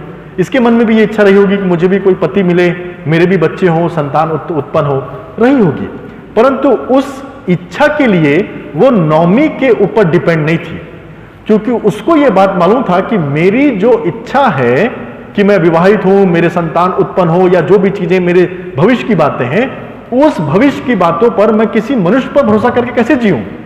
उसका सीधा शब्दों में तेरे लोग मेरे लोग हैं, तेरा परमेश्वर मेरा परमेश्वर है। इसका मतलब यदि तेरा परमेश्वर जीवित परमेश्वर को मैंने ग्रहण कर लिया है तो मेरा कल का दिन, मेरे कल की हर एक जरूरत की बातें, सब कुछ वो जीवित परमेश्वर पूरा करेगा। ये वाला विश्वास उसके जीवन में दिखाई दे दिया, और इसलिए वो बोलती है कि नौमी, तू मुझे क्या लेवरेट लॉ से आजाद करेगी? मैं तुझे इस लेवरेट लॉ से आजाद करती हूं। तू ये मत सोचना कि मैं तेरे साथ चलूंगी तो मैं कोई बंधन में जा रही हूं, क्योंकि लेवरेट लॉ कहता है ना बंधन में है, ऑब्लिगेशन है। लेवरेट लॉ दूसरा ये भी कहता है, ये मत सोचना कि लेवरेट लॉ ये कहता है कि मैं तेरे साथ रहूंगी तो तुझे मुझे कुछ देना होगा, मेरी अपेक्षाओं को पूरी करनी होगी, मेरे भविष्य को बनाना होगा। ऐसा भी मत सोच। तू मुझे क्या इस लेवरेट लॉ से आजाद करेगी? मैं रूथ नौमी तुझे इस बंधन से आजाद करती हूं, तुझे मेरे लिए कुछ करने की जरूरत नहीं है। तो ये वाली बात, कितनी अच्छी एक बात हमको रूथ की दिखाई देती है, कितना अच्छा एक बात। और उसके बाद लिखा हुआ है, जब उसने यह देखा कि वह मेरे संग चलने को स्थिर है, उसने किसने? नौमी ने देखा कि जब वो रूथ मेरे साथ चलने के लिए स्थिर है, तब उसने उससे और बात ना कही। इतनी सारी बातों को सुन करके नौमी चुप हो गई। वो बोलते ना कई बार ऐसे कुछ बातें हो जाती जिसमें हम कुछ स्पीचलेस, नो कमेंट्स, ऐसी वाली बात यहां पर आ गई। इतनी शानदार बात हमको देखने को मिली कि यहां पर वो कुछ बोल ही नहीं पाई, इतना उसका बात सुन करके उसके पास कोई शब्द नहीं रहा। और उसके बाद हम देखते हैं प्रियो कि रूथ के जीवन में आगे जब आप पढ़ते हैं तो रूथ के जीवन में उसने एक स्त्री के ऊपर विश्वास ना करके, मतलब एक व्यक्ति के ऊपर विश्वास ना करके अपना विश्वास जीवित परमेश्वर पर रखा, और उसका बड़ा प्रतिफल उसको मिला। ये जो स्त्री थी, ऐसा नहीं है कि नौमी के साथ चली गई तो उसका भविष्य बिगड़ गया, उसकी शादी नहीं हुई। हम सब जानते हैं कि उसकी शादी हुई, वो दाऊद के वंशज की थी, वो दाऊद जो था उसके वंश परिवार से था। और उसके बाद जो है, हम जब यीशु मसीह की वंशावली पढ़ते हैं तो उस वंशावली में रूथ का नाम शामिल है। सोचिए, यदि उस दिन वो वहां से चली जाती तो क्या वो रूथ यीशु मसीह के वंशावली में शामिल हो सकती थी? नहीं हो सकती थी। तो कई बार बहुत बार हम परमेश्वर के योजना में शामिल होने का मौका ओरपा रूथ दोनों का था, परंतु शामिल कौन हो सका? सिर्फ रूथ। और शामिल होने का सबसे बड़ा कारण में एक बात और मुझे यहां पर समझ में आती, वो ये है, परमेश्वर पर विश्वास रखना तो था। दूसरी बात ये कि जो व्यक्ति परमेश्वर पर विश्वास रखता है वो मनुष्य पर भरोसा नहीं रखता। ये दूसरी बात है। हम लोग हमेशा पहली बात को ध्यान देते हैं कि मेरा विश्वास किस पर है? परमेश्वर पिता पर है, हमारा परमेश्वर जीवित है, हम उस पर विश्वास करते हैं। परंतु उसके बाद भी कहीं ना कहीं जब भी कोई तकलीफ आए, कोई परेशानी आए, कोई मुसीबत आए, तो हम अपने बलबूते पर करने की कोशिश करते हैं। हमारा पढ़ाई, हमारा एजुकेशन, हमारा बैंक बैलेंस, हमारे बच्चे, ये हॉस्पिटल, वो डॉक्टर, मनुष्य पर भरोसा रखना। क्या किसी के भविष्य बनाना किसी मनुष्य का काम है? नहीं हो सकता। तो यहां पर एक और बात मुझे याद आई जो हम सीखते हैं कि don't put godly pressure on man. कभी किसी को गॉडली प्रेशर इंसानों को मत दीजिए। Don't put godly pressure on man, they are not your God. Don't put godly pressure on me, I am not your God. मैं किसी का खुदा नहीं हूं, मैं pastor of Mennonite church Bhilai हूं, परंतु गॉड नहीं। कोई भी गॉड कहने का मेरा मतलब यह है कि कोई भी खुदा की जगह आपके जीवन में नहीं ले सकता। तो जब कोई खुदा की जगह आपके जीवन में ले नहीं सकता, तो हम क्यों किसी मनुष्य को गॉडली प्रेशर दें? गॉडली प्रेशर से मेरा मतलब यह है कि नौमी की जिम्मेदारी बनती थी उस लेवरेट लॉ के अनुसार कि उसको इसका भविष्य बनाना है, परंतु क्या किसी का विवाह करना किसी मनुष्य के हाथ में है जी? किसी मनुष्य के हाथ में नहीं है। क्या किसी को गर्भ धारण कराना किसी मनुष्य के बस की बात है? ये मनुष्य की बस की बात नहीं है। इन सब चीजों के लिए सिर्फ परमेश्वर हमारे साथ रह सकता है। तो क्यों हम जो चीज मनुष्य के क्षमता से बाहर है, कुछ चीजें ऐसा है जो मनुष्य कर सकता है, परंतु बहुत सी चीज ऐसा है जो मनुष्य के बस के बाहर की बात है। और यदि उस चीज को, जो चीज मनुष्य के बस के बाहर की बात है, उसको आप भरोसा करोगे मनुष्य को, परमेश्वर को छोड़ करके मनुष्य पर आपका भरोसा रहेगा, तो फिर वो तो हम हारेंगे ही हारेंगे। हमारे जीवन में बहुत सारी तकलीफें आएंगी, क्योंकि हमने अपना भरोसा सही जगह नहीं लगाया है। रूत ने नौमी को लेवरेट लॉ से आजाद कर दिया, और ये सोच करके कि ये नौमी तू मेरी इच्छा क्या पूरी करेगी? यदि मेरा जीवन कल का दिया है प्रभु ने, कल का दिन यदि मुझे प्रभु दिखाएगा, तो उस कल के दिन को पूरा करने की, कल के दिन की, भविष्य की अच्छी बातों की, सब चीजों की जिम्मेदारी मैं तुझे नहीं, मैं अपने जीवित परमेश्वर को सौंपती हूं। क्योंकि यदि मैं जिंदा हूं, और जब तक जिंदा हूं तब तक जीवित परमेश्वर मेरे संग और साथ है, और मेरी हर जरूरत को पूरी करने के लिए वो मेरे साथ है। तो इसने गॉडली प्रेशर ना नौमी को नहीं दिया। कई बार हम लोग गॉडली प्रेशर देते हैं, इसकी वजह से मेरा जीवन खराब हो गया, उसकी वजह से मेरे पढ़ाई में नुकसान हो गया, इसकी वजह से मेरा बिजनेस जो है वो खराब हो गया। किस वजह से? यहां जाएंगे तो हमको ये मिलेगा, वहां जाएंगे तो हमको वो मिलेगा, वो व्यक्ति की पहुंच ऐसी है, वो व्यक्ति बहुत बड़ा काम कर सकता है, उसके बिना ये काम नहीं होगा, उस व्यक्ति के संपर्क में जाओ। गॉडली प्रेशर हमको मनुष्य को देते थे, और प्रभु इस बात से उतना खुश नहीं होता, क्योंकि वो चाहता है कि हम हर एक चीज के लिए उसके पास आए, और हर एक चीज के लिए हम परमेश्वर को पहले स्थान दें कि प्रभु जो भी मेरे जीवन में करना है वो आपके ऊपर है प्रभु, मैं किसी मनुष्य पर भरोसा नहीं करूंगा। गॉडली पर जो आपका काम है, जो खुदा का काम है, उसको करने के लिए किसी मनुष्य को मैं सामने नहीं लाऊंगा। मेरे जीवन के लिए जो भी करना है प्रभु, वो आपको करना है। तो आज जो हम सीखते हैं, एक प्रकार से हमने देखा कि किस प्रकार से इसके जीवन में शांति, उत्साह आया कि उसने नौमी का साथ नहीं छोड़ा। शांति और एकजुटता के रूप में, संगति और एकजुटता के रूप में, शांति के रूप में आज हमने इस वचन को देखा है कि किस प्रकार से एकजुटता में परमेश्वर का विश्वास दिखाई दिया, और नौमी स्पीचलेस हो गई। अपना विश्वास ऐसा बनाइए कि लोग जो बोले कि ये तू कर रही है वो ठीक नहीं है, वो लोग चुप हो जाएं, और आपके विश्वास के साथ अपने विश्वास को भी बना लें। ये वाली बात हम सीखने को मिलती है। तो आइए आज का जो वचन है, आज की जो शिक्षा है, उसको हम दुआ में रखें, और यही बात हम सीखने को पाएं कि जब भी हम किसी से भी मिले, किसी के पास भी हम संपर्क करें, अपना रूत का कैरेक्टर उनको दिखा दें। क्योंकि मैंने पहले बताया कि आज के डेट में ओरपा के लोग ज्यादा हैं, ओरपा के कैरेक्टर के लोग ज्यादा हैं, रूत के कैरेक्टर के लोग कम हैं। आज इस वचन को सुनने के बाद मैं सोचता हूं कि हमें रूत के कैरेक्टर को ग्रहण करने की आवश्यकता है। देखिए, हर एक व्यक्ति चाहता है कि उसके जीवन में ओरपा कैरेक्टर के लोग ना हो, रूत कैरेक्टर के लोग रहें। अब रूत और ओरपा मैं बोल रहा हूं, इसका मतलब मेरा मतलब जेंडर से नहीं है, वो स्त्रियों का से मतलब नहीं है, मेरा मतलब कैरेक्टर से है। जेंडर में मैं नहीं गिन रहा हूं, मैं कैरेक्टर से गिन रहा हूं। तो ओरपा का जो कैरेक्टर था वो पूरी दुनिया है कि किसी के फायदे के लिए हम किसी का इस्तेमाल कर देते हैं, किसी के साथ हम इसलिए रहते हैं क्योंकि इससे हमको ये फायदा होगा, किसी के साथ हम इसलिए बात करते हैं क्योंकि हमारा स्वार्थ जुड़ा होता है। प्रभु यीशु मसीह के साथ भी ऐसा ही हुआ। जब उसने 5,000 लोगों को रोटी खिलाया, तो उसके बाद जब दूसरे दिन उसके पास पहुंचे, तो जब प्रभु यीशु मसीह ने प्रचार किया कि जीवन की रोटी मैं हूं, जो मुझसे खाएगा वो कभी नहीं मरेगा, तो वो लोग बोलते हैं कि हमको तो ये बात नागवारा लगती है। स्वार्थ के लिए परमेश्वर के पीछे पड़े थे। प्रभु यीशु मसीह समझाता है उनको, तुम्हारे बाप दादा तो मन्ना खा खा के मर गए, परंतु तुमको मैं मुझसे खाने का अवसर दे रहा हूं, मुझे लो, अपने जीवन में धारण करो तो नहीं मरोगे। वो बोलते हैं हमको ये बात नागवारा लगती है, उल्टे पांव चले गए वापस। प्रभु यीशु मसीह एक को नहीं रोका, क्योंकि जो स्वार्थ से भरा हुआ मन लेकर प्रभु के पास आएगा कि हमको रोटी मिलेगा, हमको आशीष मिलेगा, हमको ये मिलेगा, सब कुछ मिलेगा प्रियो, परंतु सिर्फ स्वार्थ से प्रभु के पास आने की बात अच्छी नहीं है। प्रभु सब कुछ देगा, पर उसको, रूत को क्या नहीं दिया प्रभु ने? अपनी वंशावली में शामिल कर लिया। इससे बड़ी आशीष की बात क्या हो सकती है रूत के जीवन में? पर उसने स्वार्थ नहीं दिखाया। उसको नहीं मालूम था कि मैं प्रभु मसीह की वंशावली में शामिल हो जाऊंगी, उसको नहीं मालूम था। उसने सिर्फ अपना भरोसा परमेश्वर पर रखा, बड़े काम उसके जीवन में हुए। ओरपा का नाम कहीं नहीं है। ओरपा जैसे लोग आएंगे चले जाएंगे, स्वार्थ से वो आपके सामने रहेंगे, जब तक उनका मतलब तब तक रहेंगे, तब तक चले जाएंगे। तो मैं यही बताना चाह रहा हूं कि ओरपा जैसे लोग, कैरेक्टर के लोग हमारे जीवन में जो हैं वो बहुत हैं, और हमको बनने की आवश्यकता है। रूथ कहाँ हैं ऐसे रूथ कैरेक्टर के लोग?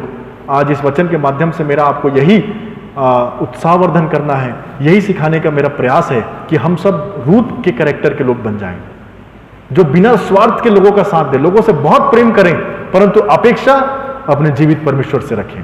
और याद रखिए, हम सबको जीवन में रूथ जैसे कैरेक्टर के लोग चाहिए, सबको चाहिए, परंतु दिक्कत यह है कि कोई बनना नहीं चाहता। चाहिए सबको अपने जीवन में रूथ, पर कोई किसी के लिए रूथ बनना नहीं चाहता।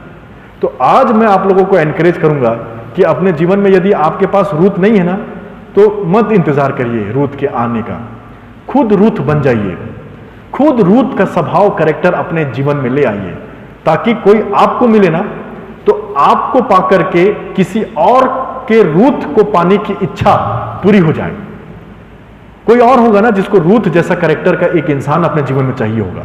तो यदि मैं रूथ बन गया, मेरा कैरेक्टर रूथ के समान हो गया, तो मुझे पाकर के किसी की तलाश खत्म हो जाएगी कि हां, मुझे जीवित परमेश्वर ने एक रूथ के स्वभाव का व्यक्ति दिया। तो ये वाला बात मैं बोलूंगा, आप इंतजार मत करिए। हो सकता है आपके जीवन में ओरपा बहुत हो, रूथ के लोग कम हो, परंतु मैं आपसे विनती करता हूं कि रूथ का इंतजार करना बंद करिए, खुद रूथ बन जाइए, किसी और के लिए आप बड़े आशीष कारण बनेंगे। आइए हम प्रार्थना करेंगे। परमेश्वर पिता, हम बड़े ही धन्यवाद के साथ आज के वचन को आपके हाथों में सौंपते हैं प्रभु, और ये दुआ करते हैं परमेश्वर पिता कि हमारा जीवन आपने दिया है, और परमेश्वर पिता इस जीवन की हर एक बातों को, आशीषों को आप ही हमें देते हैं। हमारा भरोसा किसी मनुष्य पर नहीं परंतु आप पर होने वाला हो सके, और जैसे आज तक आपने हमें संभाला उसी प्रकार से हमेशा आप संभालते रहे। जितने लोग परमेश्वर पिता हमारे वचन को सुनते हैं, सबको आप आशीष देना, सबको आप स्वस्थ रखना, भला चंगा रखना, हर एक बीमारी तकलीफ से बचा करके रखना। और जो परमेश्वर पिता तकलीफ में है, परेशानी में है, आप सबकी दुआ की विनती को जानते हैं, सभी को आप उनकी दुआओं को सुने, उनको चंगा करें, ताकि हम सब दोबारा मिलें तो बड़ी गवाही के साथ मिलने वाले हो सके। धन्यवाद के साथ इस आराधना को और आज के वचन को आपके हाथों में सौंपते हैं। सुन रहे सभी लोगों को आपके हाथों में सौंपते और विनती प्रभु यीशु नाम से मांगते सुनने ग्रहण करें, आमीन।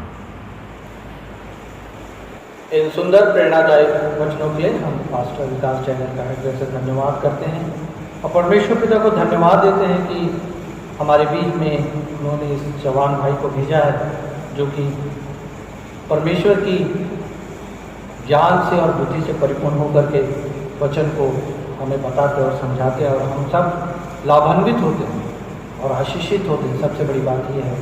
आइए हम भेंट देने के द्वारा परमेश्वर की महिमा करें। हम सब निकालेंगे गीत का नंबर 345, इसका पहला और चौथा पद हम गाएंगे, और आज की भेंट हम अर्पण करेंगे। प्रार्थना के सुनने वाले प्रभु, प्रार्थना की चाह हमें तू भर, प्रार्थना में सदा ठहरे रहे, प्रार्थना का गौरव पाते रहे, प्रार्थना ही जीवन, प्रार्थना में जय,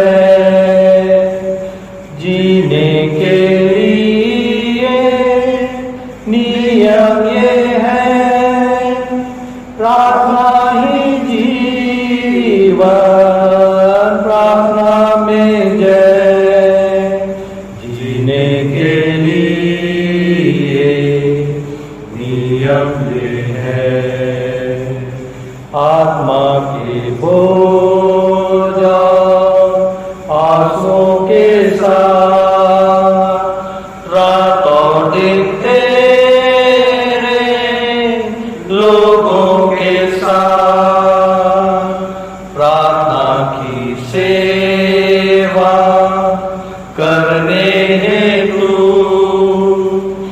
अनुग्रह हम पर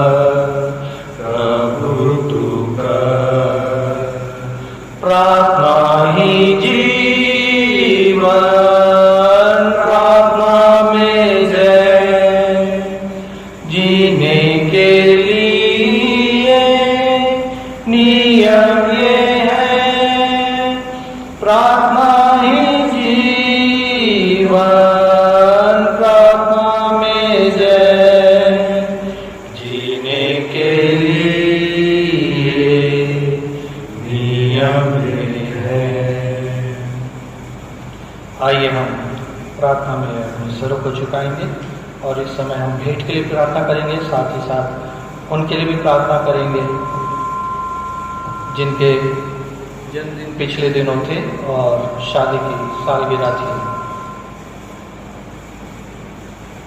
आइए हम सब प्रार्थना में जाएं।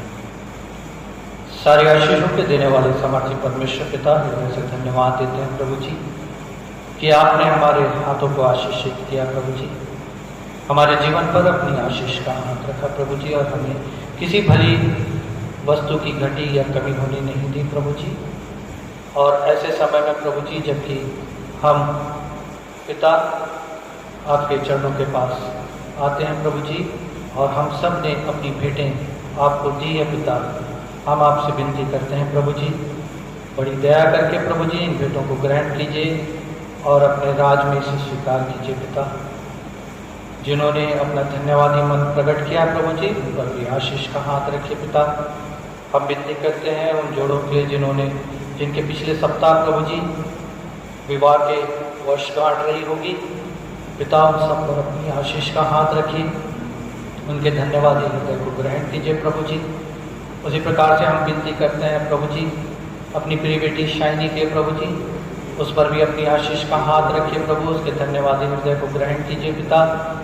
और प्रभु जी वो जहाँ भी है उसे सुरक्षित रखिए, आनंदित रखिए, आशीषित रखिए प्रभु जी। हम पुनः प्रभु जी अपनी कलीसिया के प्रत्येक सदस्य को आपके सामर्थी हाथ में सौंपते हैं, और जो भी परेशानियों में है, तकलीफों में, बीमारियों में प्रभु जी दया करके प्रभु जी उन्हें इस बीमारी के प्रकोप से बचा के रखिए पिता। और प्रभु जी जो दुखित हैं, शोकित हैं, जो परिवार प्रभु जी वे सब प्रभु जी आपने शांति पाएं, और प्रभु जी उनके जीवन में प्रभु जी आपके आशीष का हाथ होने पाए।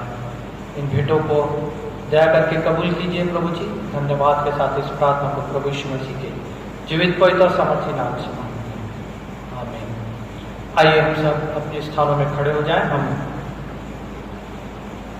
आशीष वचन के द्वारा आज की इस आराधना को समाप्त करेंगे। आइए हम सब अपने स्थानों में खड़े हों। अब शांतिदाता परमेश्वर जो हमारे प्रभु यीशु मसीह को, जो भेड़ों का महान रखवाला है, सनातन वाचा के लहू के गुण से मरे हुओं में से जिला कर ले आया, तुम्हें हर एक भली बात में सिद्ध करे कि उसकी इच्छा पूरी करो, और जो कुछ उसको भाता है उसे यीशु मसीह के द्वारा हमें उत्पन्न करे, जिसकी बड़ाई युगानुयुग होती रहे, आमीन। अब हमारे परमेश्वर पिता का प्रेम, प्रभु यीशु मसीह का अनुग्रह और पवित्र आत्मा की संगति और सहभागिता प्रत्येक परिवार के साथ और हमारी कलीसिया पर आपसे लेकर सदा लोग रहे, आमीन।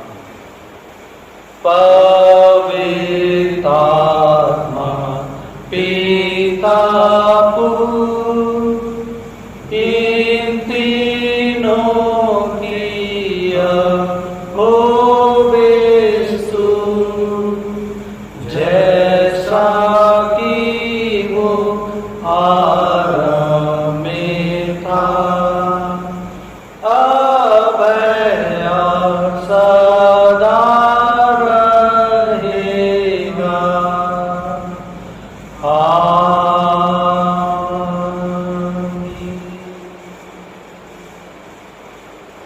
आप सबको प्रभु यीशु मसीह के प्रिय और मधुर नाम में नमस्कार।